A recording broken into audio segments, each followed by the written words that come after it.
Hi everyone, welcome to this week's lecture. We are going to talk about opportunity creation. So opportunity creation is another way on how company can formulate their strategies. But before we dive into the specific tool set, we're just going to talk about opportunity creation in general. So, quick recap of what we have learned last week. So, last week we have discussed how the SWOT matrix is actually a tool set for you to combine internal analysis and external analysis. By doing this combination of these analysis, you will be able to figure out what strategy alternatives are out there for you to choose based on your existing resource or lack of, then to capture opportunity or attenuate threats. So this is a very useful frameworks allow you to carefully think about how your existing unique resource you may possess could be effectively utilized to generate strategy uh, alternatives, right? And studies have shown that this type of analytical process for strategy formulation or even coming up with a business plan is always a good idea. This is a meta-analysis by Brickman et al. What basically they have shown is that both the planning process and the planning outcome, such as strategy plan, business plan, etc., will result in higher firm performance. However, the strongest effects are influenced by several boundary conditions. One of the more salient one is that they have found that the relationship between planning and firm performance will be the strongest for more mature or established firms. And if a culture that with lower level of uncertainty avoidance, uh, that will also have such a strong effect. So that really means that planning works, but not in all situations. In fact, there are certain situations where it doesn't matter how much analysis you do, you simply won't be able to get better outcomes, such as firm performance. Well, one such uh, when that occur, uh, you really want to adopt blue ocean strategy, all right, or process innovation. A blue ocean strategy was first coined around early 2000 when two strategy management professors decided to write a book, and in that book they create several toolsets for you to capture blue ocean's uh, strategy. Basically, it's about how you can discover or create new industry by offer new values, or so-called value innovations. There are many examples, include Starbucks, eBay, Circle du Soleil, etc. All these company have done was to innovate values. They tend to introduce product that offer unique benefits that existing product have not been able to offer because they have created a unique value proposition for consumers. They were actually able to create a new market space. So what this really means that success is highly not highly dependent on the competitors. Sometimes you can even ignore your competitors strategy and come with your own unique value proposition, right? And that type of blue ocean strategy uh, require additional research and most importantly creativity. That's why uh, in this module we will talk about creativity more. So this slide illustrates an example what blue ocean strategy really means and how you can implement. So, for example, if we take the market for coffee in the 1980s, for example, if we done a careful external analysis, we will notice that per capita of coffee consumption in the United States actually have been declining for 20 years. So for entrepreneurs or existing business, if they have done a careful SWOT analysis, they will notice that this is a threat. We also signal that entrepreneurs in their right mind will never enter this market, right? The market share is decreasing. You simply won't be able to make much profit. So, what is the elevator pitch for Starbucks? Right? Think about it. It's actually the same period when Starbucks started to gain a strong, get some foothold in the United States. So what really happened? Well, if you watch this video or if you watch any video about Howard Schultz and how he started to what Starbucks bring, you will notice that yours they actually the process of creating this brand is through blue ocean strategy. So in a trip to Europe, our shores noticed that Europeans have very different way of consuming coffee. Instead, compared to U.S. Consumers, European consumers actually uh, treated coffee uh, uh, treat it as a social gathering place where they have very different way to um, appreciate a cup of Joe, right? So notice this significant difference in coffee culture and coffee consumptions. He decided to basically bring that concept back to the state. So in essence, he create new values, new features that existing consumer simply are not aware of, and the rest is history, right? So this really illustrates how blue ocean strategy can effectively be utilized. So the next slide is I'm going to highlight the two distinct strategies that people have been done to formulate their strategy. One is so-called causational model, and the other one is so-called effectuation model. So before we dive into these different models, first we need to think about uh, uncertainties, the source of uncertainties. So if we look at how entrepreneurs usually recognize opportunities, there's actually high level of uncertainty whenever entrepreneur want to start a business. First of all, the first level of uncertainty is that entrepreneurs often have no idea what to do, right? They have no idea what type of business idea they want to pursue. And furthermore, even if they have identified particular opportunities, they sometimes will not know what the end product may look like. It will take some research and development process. And in order to identify a unique product feature, they will be able to offer to the end users. And this R&D process may not always be successful the first time, right? So there are high degree of uncertainty as well. And when you introduce the products, well, there are other competitors out there, right? You just simply don't know what other competitor would do.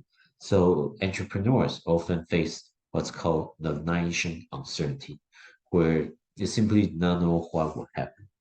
This is perhaps more salient when you introduce new product into a new market space, and this so-called suicide squad. One of the reasons why this can be very problematic is that remember we talked about the meta-analysis between planning and firm performance. So it turned out when there's a high level of uncertainty, doesn't matter how well you plan, the relationship between performance and planning is going to be relatively weak because in highly uncertain environment where such as when you introduce new market to about new products, you simply don't know what will happen, right? So that's also why the traditional causation model may not work in this space. As a result, Sarasvati have highlight two different type of reasoning or two different type of strategy formulations that entrepreneurial managers or individual can take. One is called causal rationality. This is the traditional way of doing things, way of doing SWOT analysis, right? You begin with a predetermined goals and a given set of means, and learn to identify the best alternative strategy alternatives to achieve the given result. Or you can take factual reasoning. Basically, you start with a set of means without specified predetermined goals and allow the goal to emerge contingently depending on the resource you have or the imagination that you possess and how consumer may respond to your strategy, right? I know this is confusing, so let's use rest opening a restaurant business as an example. If we adopt the traditional, the classical causation models, what usually will happen is that entrepreneurs or people who are interested to open a restaurant, what they will have to do is they will first define the market space, right? They need to look at a particular area, then figure out what the market space may look like. Then, based on this market space, they may end up doing segmentations based on individual characteristics, age, gender, ethnicity, or even their preference. They will segment this market into different components. Then, the next step is to figure out which segment of the market they really want to target to. And then finally, you need to determine how to position your business against existing competitors. So this classical causation model really highlights the importance of analyzing information, collecting and analyzing information. Then it will argue that you will be able to achieve optimal outcomes. In fact, if you take pretty much almost all the business school courses you have taken, always follow this causation models. They always will provide you certain tool set to help you to analyze the situation and gain a better understanding on the optimal choice that you have made.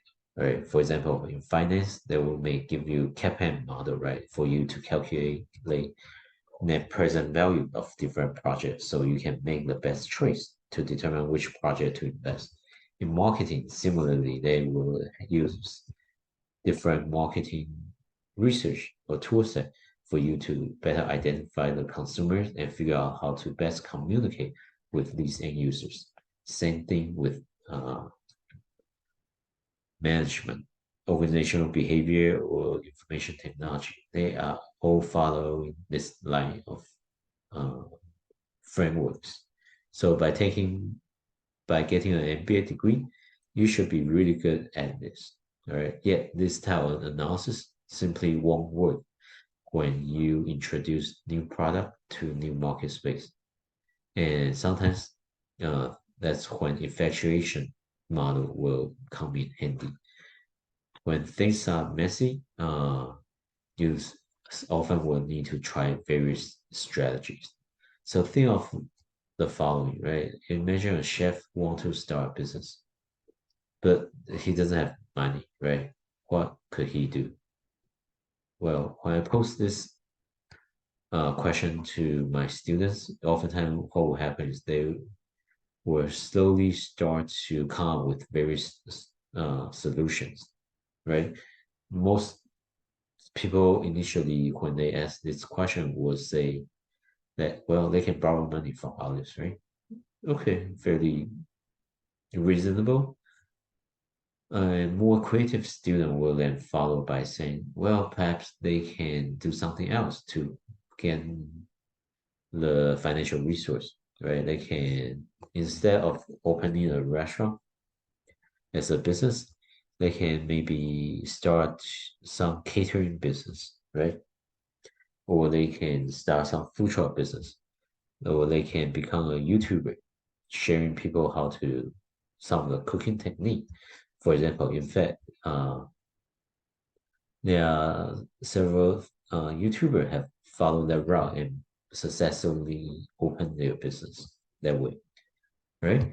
So what this really effectuation process really means that you need to think about who you are and what do you know, the type of unique resource you may possess. This unique resource can be individual knowledge, skills, and ability in a particular area, or it could be people you know, right?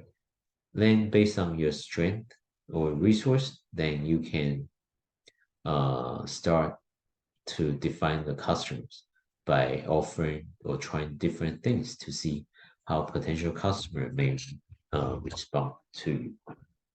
Then you may want to consider adding a strategic partner simply because you don't have sufficient resource. Then by through partnership, that's a perhaps one of the best way for you to strengthen your positions and better capture additional resources. Then the last thing you can do is to finally define what market segment you want to create or enter. Right. So this we can see that it's a completely opposite process compared to the causal rational models. So this strategy will really focus on three things. First, they want to understand who they are, their trait, their personality, preference, and abilities. And then they will focus on what they know. So their education, experience, training. And they will also focus on who they know, their social and professional network. This will allow you to understand what type of resource you possess. And based on this resource, you may be able to come with different strategies to try and see whether this strategy will become successful or not. And there are three important principles in when you want to adopt this effectual reasoning. One is affordable loss principle. That really means that simply for, especially for entrepreneurs, at the very beginning, you simply do not have enough resource, right? So you really want to do is you want to start to sell to your customer before doing marketing research. Because when you operate in a highly uncertain market, doesn't matter how well you have done your market research, the information you gather often will not be reliable. The second principle is the strategy partnership principle. So that's when forming strategic alliance will be very useful. Because again, you simply don't have sufficient resource, and it really doesn't make sense for you to build, construct a factory just to test your idea, right? So what you can do is you can perhaps partner with overseas manufacturer or partner with large manufacturer here. And third is so-called leveraging contingency principle. Instead of aim, ready, aim, fire, what you actually do is ready, fire, and aim. Right? That simply means that you will basically try different things and see whatever works best. then that's the focus, the area you want to focus on. So compared to causal reasoning, this is really a different way of thinking, right? Yet it is this different way of thinking may allow you to create additional interesting opportunities.